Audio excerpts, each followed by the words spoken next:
Budget.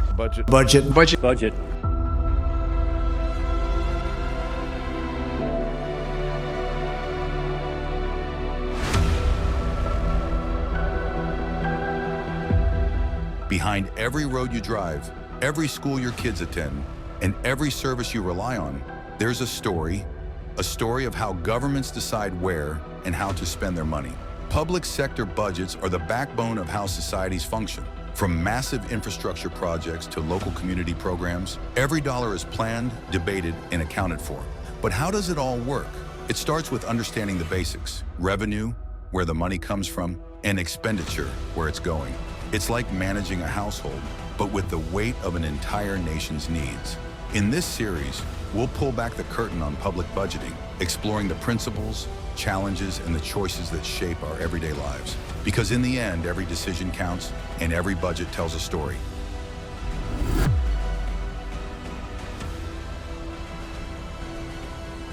Public sector budgets are the lifeblood of government, shaping how our society functions and the quality of services we receive. Every year, governments make critical decisions on how to collect and spend money, affecting everything from education and healthcare to infrastructure and defense. Revenue,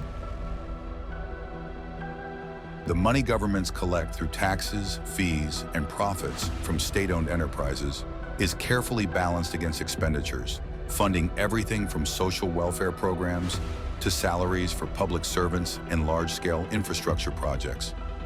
But these budgets are more than just numbers. They reflect the priorities and values of a society. A government focused on education and healthcare will allocate resources differently than one concerned with national defense. The budgeting process is a complex balancing act. Departments submit their funding needs, and the finance ministry reviews them against expected revenue. But unlike businesses, governments don't aim to make a profit. Their mission is to serve citizens. After intense debates and adjustments in the legislative branch, the budget is approved and put into action.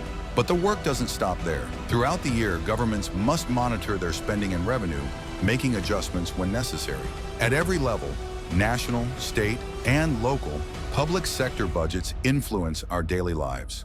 Understanding public sector budgets helps us see how our government operates and what it values.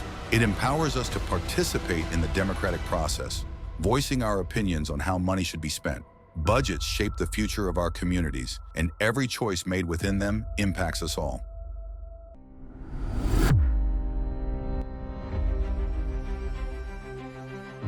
The public sector budget cycle is a meticulously planned journey, starting with a vision and ending with a plan for the future. It's a marathon of preparation, analysis, and decision-making, guiding how governments allocate their resources to serve citizens.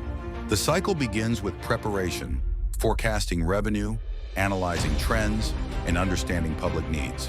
Departments gather data and set priorities, drafting a budget that reflects the government's objectives, whether improving public services, investing in infrastructure, or ensuring economic stability.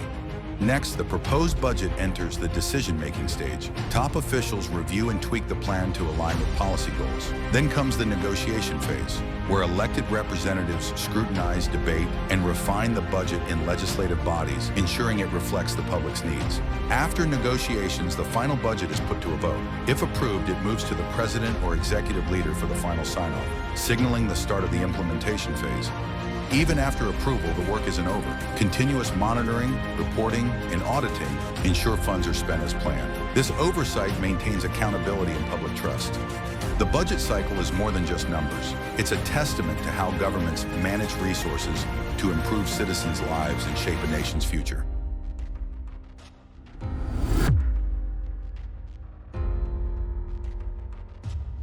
In the complex world of public finance, budgeting is more than just numbers. It's a series of strategies, each designed to meet specific goals, ensuring that governments can allocate resources effectively to support economic growth and address societal needs. Traditional or incremental budgeting has been the classic approach. It builds on the previous year's budget, adjusting for new expenses. Simple and familiar, but often lacking the flexibility to address modern challenges.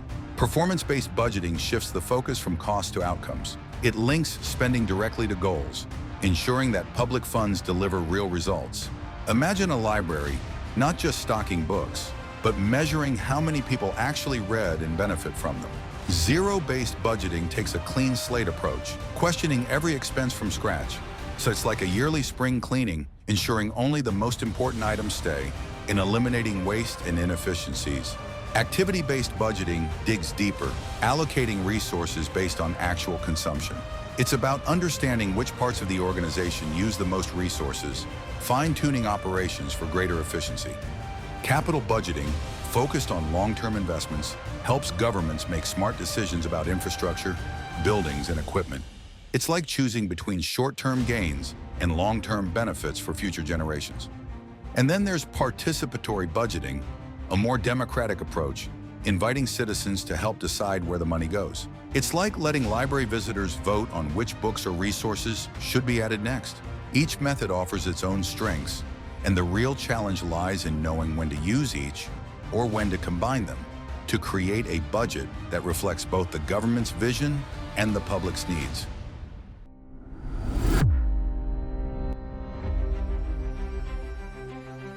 In the world of public finance, two key budgeting methods offer different paths for allocating resources: incremental budgeting and zero-based budgeting.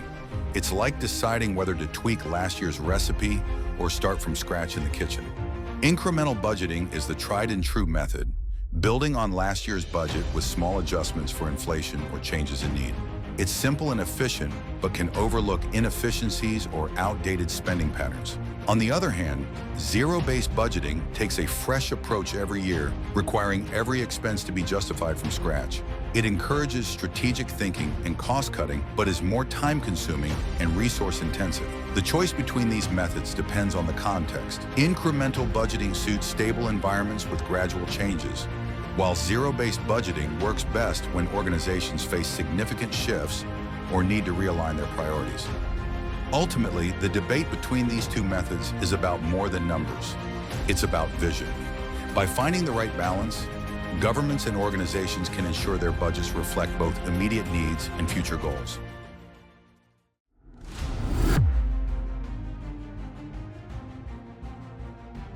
Imagine budgeting not just to spend wisely, but to make a real impact. That's the essence of performance and outcome-based budgeting. A shift from simply tracking expenses to measuring results. Unlike traditional methods that focus on inputs, this approach asks, did the money spent actually make a difference? It's about aligning financial resources with clear, measurable outcomes, ensuring that public funds deliver real benefits. Performance-based budgeting fosters accountability, transparency, and innovation. It challenges organizations to think critically about success and adapt based on real-world results. In a rapidly changing world, this method promises not just better spending, but better governance, paving the way for a more prosperous and equitable future.